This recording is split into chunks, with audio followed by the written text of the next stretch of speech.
నమస్తే welcome to HMTV to the point. Social media కారణంగా చాలా మంది ఓవర్ నైట్ స్టార్లుగా మారిపోతున్నారు. ఇటీవల 2 తెలుగు రాష్ట్రాల్లో మారుమోగుతున్న పేరు కుమారి ఆంటీ.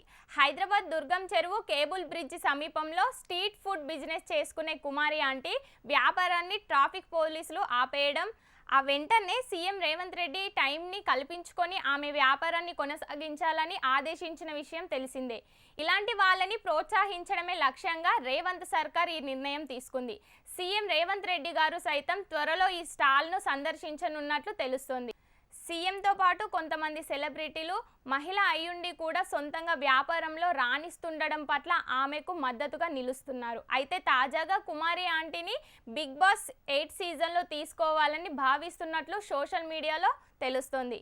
ఈ వార్త మేరకు ఓ వార్త సోషల్ మీడియాలో ట్రెండ్ అవుతుంది కూడా. మహిళా వ్యాపారంలో రాణిస్తుండడం, సీఎం స్థాయి వరకు ఆమెకు గుర్తింపు రావడంతో బిగ్ బాస్ షో నిర్వాహకుల దృష్టికి కుమారి ఆంటీ ఆకర్షించినట్లు తెలుస్తోంది. మహిళ కంటెస్టెంట్గా ఆమెను తీసుకుంటే షోకు పాపులారిటీ వస్తుందని నిర్వాహకులు చెప్తున్నారు. రైతు బిడ్డగా పల్లవి ప్రశాంత్కు బిగ్ బాస్లో ఛాన్స్ ఇవ్వగా ఆయన టైటిల్ విజేతగా నిలిచిన విషయం తెలిసిందే. తాజాగా కుమారి ఆంటీకి బిగ్ బాస్ ఛాన్స్ ఇవ్వాలని భావిస్తున్నట్లు వార్త తెగ చక్కర్లు కొడుతోంది. మరి ఈ అంశంలో కుమారి ఆంటీ నిర్ణయం ఎలా ఉండబోతుందో అని ఆసక్తిగా మారింది.